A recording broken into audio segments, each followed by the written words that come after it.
Hello friends, स्वागत है आप सभी का आपके अपने परिवार उद्धव क्लासेस पर। फ्रेंड्स, आज की इस सेशन में देखेंगे हम लोग सामान्य अध्ययन से संबंधित टॉप 40 एमसीक्यू क्वेश्चंस। सारे क्वेश्चंस फ्रेंड्स आपके बीपीएससी 4.0 एग्जाम्स के लिए ही रिलेटेड बनाए गए हैं। जो फ्रेंड्स आप अगर बीपीएससी 4.0 की तैयारी कर रहे हैं या फिर इनके अलावा भी अन्य गवर्नमेंट एग्जाम की तैयारी कर रहे हैं तो ये सेशन आपके लिए बेहद इंपॉर्टेंट होने वाली है। जो फ्रेंड्स आपका सारे क्वेश्चन जो है एनसीईआरटी बेस्ड है और एग्जाम से रिलेटेड क्वेश्चंस लिए गए हैं। और ये एक बात और बता दूं फ्रेंड्स आपको, ये सारे क्वेश्चन जो है हमारे ऑनलाइन नेट जीके क्वेश्चंस हैं, ताकि फ्रेंड्स हम लोग कम समय में ज़्यादा से ज़्यादा क्वेश्चंस को कवर कर सके। और जो ये सेशन जो है फ्रेंड्स हमारा एपिसोड 11 है। इससे पहले फ्रेंड्स ऑलरेडी मैंने 10 तक कवर कर चुका हूँ। आप अगर उसका अध्ययन करना चाहते हैं तो आप हमारे प्ले लिस्ट से जाकर उस सेशन का अध्ययन कर सकते हैं, क्योंकि फ्रेंड्स मैंने सारे क्वेश्चंस आपके इंपॉर्टेंट क्वेश्चंस और एग्जाम से रिलेटेड क्वेश्चंस लिए हैं। तो चलिए आज का इंपॉर्टेंट क्वेश्चंस शुरू करते हैं फर्स्ट क्वेश्चन से। फर्स्ट क्वेश्चन हो जाएंगे फ्रेंड्स। और हाँ फ्रेंड्स, एक बार और आपको बता दूं कि ये सारे क्वेश्चन जो आपको इनके माध्यम से आपके 4 सब्जेक्ट कवर हो जाएंगे, जिनमें से आपके पॉलिटी के क्वेश्चंस देखने को मिलेंगे, साइंस के क्वेश्चंस देखने को मिलेंगे, जियोग्राफी के क्वेश्चंस देखने मिलेंगे और हिस्ट्री के क्वेश्चंस देखने को मिलेंगे। तो चलिए शुरुआत करते हैं फर्स्ट क्वेश्चन से। फर्स्ट क्वेश्चन से हमारा, मानव शरीर की सबसे छोटी कोशिका कौन सी है? मानव शरीर में पाई जाने वाली सबसे छोटी कोशिका कौन सी है? तो आपके आंसर हो जाते हैं अनुमस्तिष्क की कपालिका कोशिका। अनुमस्तिष्क में जो पाई जाने वाली आपकी कपालिक कोशिका है फ्रेंड्स, वो मानव शरीर की सबसे छोटी कोशिका है। अगला है, कोशिका भित्ति किस में पाया जाता है? कोशिका भित्ति किस में पाया जाता है? तो ध्यान रखिएगा, केवल पादप कोशिकाओं में पाए जाते हैं कोशिका भित्ति। अगला क्वेश्चन है, कोशिका के भीतर आने जाने वाले पदार्थ का निरीक्षण करना मुख्य कार्य किसका है? मानव शरीर के अंगों में जो कोशिकाओं के कई सारे भागों में बटे गए हैं, जिनमें से फ्रेंड्स आपका एक अंग है कोशिका झिल्ली। कोशिका झिल्ली के ही माध्यम से कोशिका के भीतर आने जाने वाले पदार्थों का निरीक्षण किया जाता है। अगला चौथा क्वेश्चन है, कौन सी लवक अमीनो अम्ल को वसीय अम्ल में परिवर्तित कर देता है? कौन सा लवक है जो आपके अमीनो अम्ल को वसीय अम्ल में परिवर्तित कर देता है? तो हो जाते हैं आपके अवर्णी लवक।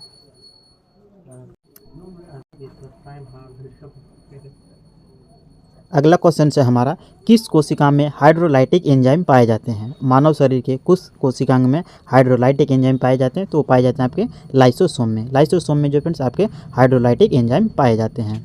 अगला क्वेश्चन है, कौन सा कोशिकांग पादप, जंतु एवं जीवाणु तीनों कोशिकाओं में पाए जाते हैं? वह कौन सा पादप का कोशिकांग है फ्रेंड्स जो आपके जंतुओं में, जीवाणुओं में और पादपों में पाए जाते हैं? तो आंसर हो जाते हैं आपके कोशिका झिल्ली। कोशिका झिल्ली ऐसा अंग है फ्रेंड्स जो आपके तीनों में पाए जाते हैं, पादप कोशिका में, जंतु कोशिका में और जीवाणुओं में पाए जाते हैं। अगला क्वेश्चन है, कानून समिति के पदेन अध्यक्ष कौन है? पॉलिटी क्वेश्चन से रिलेटेड है फ्रेंड्स, ध्यान रखिएगा। ये क्वेश्चन जो आपके इंपॉर्टेंट और सारे क्वेश्चन जो एग्जाम से रिलेटेड है उसी को बनाया गया है। तो फ्रेंड्स आपको अगर ये सेशन पसंद आ रही है, आपके लिए हेल्पफुल हो रही है, तो सेशन को एक लाइक और एक शेयर जरूर कीजिएगा। तो इसके राइट आंसर हो जाएंगे आपके लोकसभा अध्यक्ष हैं। कानून समिति के पदेन अध्यक्ष जो होते हैं आपके लोकसभा अध्यक्ष होते हैं। अगला है, किस देश में दोहरी नागरिकता प्रदान की जाती है? ऐसे कौन से देश है फ्रेंड्स जिसमें दोहरी नागरिकता प्रदान किए जाते हैं? तो आपके अमेरिका है, जापान है, फ्रांस है। इनके अलावा भी और भी कई देश है फ्रेंड्स, जिनमें से आपको मुख्य तौर पे ध्यान रखना है अमेरिका देश को, जापान को और फ्रांस को, जिनमें दोहरी नागरिकता दी जाती है, जबकि अपने भारत देश में अपनी जो एकल नागरिकता का प्रावधान है। अगला है, पंचम गणराज्य किस देश की संविधान में प्रचलित है? पंचम गणराज्य जो है किस देश की संविधान में प्रचलित है? तो वह है आपके फ्रांस देश में प्रचलित है। अगला है, कोशिका विभाजन किस में पाया जाता है? कोशिका विभाजन जो है किस में पाए जाते हैं? तो आपके अंतःप्रद्रव्य जालिका नामक थैली में जो है आपके कोशिका विभाजन की क्रिया देखने को मिलती है। अगला क्वेश्चन है, एक कोशिकीय जीवों में भोजन का एक स्थान से दूसरे स्थान किस गति से पहुँचते हैं? एक कोशिकीय जीवों में जो है भोजन का एक स्थान से दूसरे स्थान किस गति के माध्यम से पहुंचते? तो वो है आपके पक्षावीय माध्यम की गति से पहुंचते हैं। अगला है, किस देश में संविधान को सर्वोच्च नहीं माना गया है जबकि वहां पर संसदीय लोकतंत्र को सर्वोच्च माना गया है? Very very important question friends. इस तरह के क्वेश्चन जो आपके एग्जाम पे देखने को मिलते हैं। ध्यान रखिएगा, किस देश में जो है संविधान को सर्वोच्च नहीं माना गया है जबकि वहाँ पे संसदीय लोकतंत्र को सर्वोच्च माना गया है? तो है आपके ब्रिटेन देश। ब्रिटेन देश को सर्वोच्च माना गया है। अगला है, लोकसभा के अध्यक्ष का वर्णन किस अनुच्छेद में वर्णित है? भारत में जो लोकसभा और राज्यसभा पदों का उल्लेख है, तो उनमें से जो आपके लोकसभा अध्यक्ष का वर्णन किया गया है, ये किस अनुच्छेद में वर्णित किया गया है? तो आपके अनुच्छेद 89 में इसका वर्णन किया गया है। अगला क्वेश्चन है, उपराष्ट्रपति का निर्वाचन किस अनुच्छेद में अवस्थित है? उपराष्ट्रपति का जो निर्वाचन होगा ये किस अनुच्छेद में उल्लेख है, तो आपके अनुच्छेद 66 में इसका उल्लेख किया गया है। अगला है कोशिका का पाचन तंत्र एवं पावर हाउस किसे कहा जाता है। कोशिका का पाचन तंत्र और पावर हाउस किसे कहा जाता है, तो आपके माइटोकॉन्ड्रिया को ये कहा जाता है। अगला क्वेश्चन है हमारा 16 क्वेश्चन, किस कोशिका द्वारा सरल शर्करा को जटिल शर्करा में परिवर्तित किया जाता है। किस कोशिका द्वारा सरल शर्करा को जटिल शर्करा में परिवर्तित किया जाता है, तो आपके गोल्जी काय के द्वारा। गोल्जी काय के द्वारा जो है सरल शर्करा को जटिल शर्करा में परिवर्तित कर दिया जाता है। अगला है भारत में DNA fingerprint test, very very important question. DNA fingerprint से रिलेटेड फ्रेंड्स अक्सर आपको सवाल देखने को मिलेंगे, खासकर आप अगर रेलवे की तैयारी कर रहे हैं फ्रेंड्स तो ये सेशन आपके लिए और भी बेहद इंपॉर्टेंट होने वाली है। जो फ्रेंड्स आपके साइंस के क्वेश्चन और पॉलिटिकल क्वेश्चन रेलवे में अभी के समय में एनसीईआरटी बेस्ड क्वेश्चन पूछे जाते हैं। तो ध्यान रखिएगा, डीएनए फिंगरप्रिंट टेस्ट भारत में लाने का श्रेय किसको दिया जाता है, तो आपके डॉक्टर लालजीत सिंह को। डॉक्टर लालजीत सिंह को भारत में डीएनए फिंगरप्रिंट लाने का श्रेय दिया जाता है। अगला है भारत में सर्वप्रथम राइबोसोम का संश्लेषण किस वैज्ञानिक ने किया था। भारत में सर्वप्रथम प्रयोगशाला में जो राइबोसोम का संश्लेषण किया गया था किस व्यक्ति के द्वारा किया गया था, तो आपके नवमूरा नामक व्यक्ति के द्वारा किया गया था। अगला है डीएनए की खोज के लिए वाटसन एवं क्रिक को नोबेल पुरस्कार कब प्रदान किया गया था। Very very important question friends, ध्यान रखिएगा। डीएनए की खोज के लिए वाटसन एवं क्रिक को नोबेल पुरस्कार कब प्रदान किया गया था, तो आपके 1953 ईस्वी में जो है नोबेल पुरस्कार उसे प्रदान किया गया था, किसे, वाटसन और क्रिक को। अगला है भारत के प्रथम महिला वकील जिसे अधिवक्ता कहते हैं कौन बने थे, तो आपके कॉर्नेलिया सोराब जी। कॉर्नेलिया सोराब जी जो है ये भारत की पहली महिला वकील बनती हैं। अगला है स्वतंत्र भारत के प्रथम वित्त मंत्री कौन बने थे। स्वतंत्र भारत के प्रथम वित्त मंत्री कौन बने थे, तो आपके शनमुखम शेट्टी जी। शनमुखम शेट्टी जी स्वतंत्र भारत के प्रथम वित्त मंत्री बनने वाले व्यक्ति थे। अगला है भारत के प्रथम सिख राष्ट्रपति कौन है। भारत के प्रथम सिख राष्ट्रपति कौन है, तो आपके ज्ञानी जैल सिंह। ज्ञानी जैल सिंह जो है आपके भारत के प्रथम सिख राष्ट्रपति हैं। अगला है पद पर रहते हुए दिवंगत होने वाले भारतीय प्रथम राष्ट्रपति कौन थे। पद पर रहते हुए भारत के कौन ऐसे राष्ट्रपति हैं फ्रेंड्स जिसकी मृत्यु हो जाती है, तो हो जाते हैं आपके जाकिर हुसैन। जाकिर हुसैन जो थे दिवंगत हो चुके थे अपने कार्यकाल के दौरान। अगला है विश्व संगीत दिवस कब मनाया जाता है। विश्व संगीत दिवस कब मनाया जाता है, तो आपके 21 जून को मनाया जाता है। अगला है भारत में सांप्रदायिक निर्वाचन प्रणाली की शुरुआत कब हुई थी।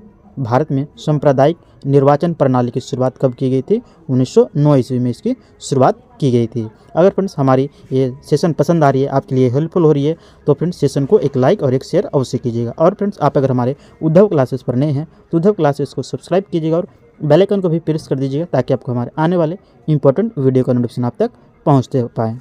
अगला क्वेश्चन है हमारा असम की कामाख्या मंदिर किस पहाड़ी पर अवस्थित है। असम में जो काफ़ी प्रसिद्ध मंदिर है फ्रेंड्स कामाख्या मंदिर, ये किस पहाड़ी पर अवस्थित है, तो आपके ये नीलाचल पहाड़ी पर अवस्थित है। अगला है अंतर्राष्ट्रीय क्षुद्र ग्रह दिवस कब मनाया जाता है। Very very important question friends. इस तरह के क्वेश्चन जो आपके एग्जाम पे कई बार रिपीट होने को देखने को मिलता है, तो ध्यान रखिएगा। आपके अंतर्राष्ट्रीय क्षुद्र ग्रह दिवस जो मनाया जाता है कब मनाया जाता है, 30 जून को मनाया जाता है। अगला है भारत में सतलुज नदी किस दर्रे से होकर भारत में प्रवेश करती है। भारत में जो सतलुज नदी प्रभावित होती है फ्रेंड्स ये किस दर्रे से होकर भारत में प्रवेश करती है, तो आपके शिवकिला दर्रा से होकर भारत में प्रवेश करती है। और ये शिवकिला दर्रा किस राज्य में अवस्थित है, तो आपके हिमाचल प्रदेश राज्य में अवस्थित है। अगला है 29वां क्वेश्चन, भारत की मिसाइल महिला के नाम से किसे जाना जाता है, या फिर मिसाइल वुमेन के नाम से किसे जाना जाता है। इस तरह के क्वेश्चन आपके एग्जाम पे देखने को मिलता है, तो ध्यान रखिएगा। डॉक्टर टेसी थॉमस को मिसाइल महिला के नाम से जाना जाता है या फिर मिसाइल वुमेन ऑफ इंडिया के नाम से जाना जाता है। अगला क्वेश्चन है हमारा भारत रत्न प्राप्त विदेशी कौन थे। भारत रत्न प्राप्त करने वाले विदेशी कौन थे, तो इनमें से फ्रेंड्स आपके नेल्सन मंडेला हो जाएंगे और खान अब्दुल गफ्फर खान हो जाएंगे। ये दो ऐसे व्यक्ति हैं फ्रेंड्स जिसे भारत रत्न प्राप्त करने वाले विदेशी व्यक्ति हैं। अगला क्वेश्चन है जीएसटी का उल्लेख संविधान के कितने अनुच्छेद में है। जीएसटी का उल्लेख संविधान के कितनेवें अनुच्छेद में है, तो आपके अनुच्छेद 246 के ए में अवस्थित है। ध्यान रखिए फ्रेंड्स इसके साथ में जो ए शब्द वर्णित है ये आपके बेहद मायने रखता है। जो फ्रेंड्स आपके 246 अनुच्छेद ऑलरेडी अलग है, जबकि 246 ए अलग होते हैं और 246 ए बी सी अलग अलग होते हैं। तो ध्यान रखिए जीएसटी का उल्लेख जो है संविधान के किस अनुच्छेद में है, तो 246 ए में इसका उल्लेख किया गया है।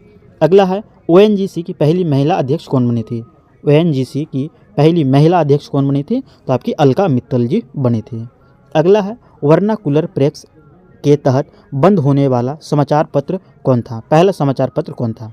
वर्नाकुलर प्रेस एक्ट जो आया था फ्रेंड्स, तो ये इसके माध्यम से समाप्त होने वाला यानी बंद होने वाला पहला समाचार पत्र कौन था, तो है आपके सोम प्रकाश। ये सोम प्रकाश जो है वर्नाकुलर प्रेस एक्ट का शिकार होने वाला पहला समाचार पत्र था। और फ्रेंड्स आप लोग से रिक्वेस्ट है कि आप हमें कमेंट बॉक्स पर जरूर लिखिएगा कि सोम प्रकाश का प्रकाशन किस व्यक्ति के द्वारा किया गया है।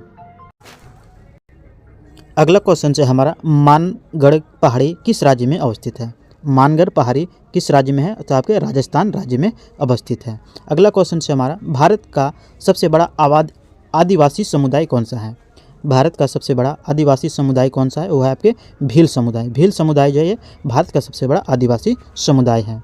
अगला है, भूमध्य रेखा को 2 बार काटने वाली नदी कौन सी है। जिस प्रकार फ्रेंड्स कर्क रेखा को 2 बार काटने वाली नदी माही नदी है, उसी प्रकार भूमध्य रेखा को 2 बार काटने वाली नदी कौन सी है, तो है आपके कांगो नदी। कांगो नदी जो है ये भूमध्य रेखा को 2 बार काटने वाली नदी है। अगला क्वेश्चन से हमारा, अष्टांग योग पुस्तक के लेखक कौन है। अष्टांग योग पुस्तक के लेखक कौन है, तो हो जाता है आपके सोनू फोगाट जी। सोनू फोगाट जी के द्वारा अष्टांग योग नामक पुस्तक लिखी जाती है। अगला है, भारत रत्न प्राप्त करने वाले प्रथम राष्ट्रपति कौन है।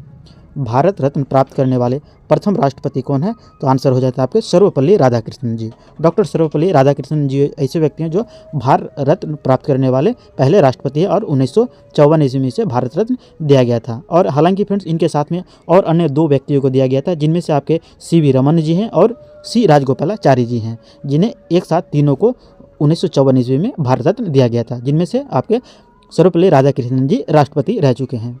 अगला है, सुभाष चंद्र बोस के राजनैतिक गुरु कौन थे।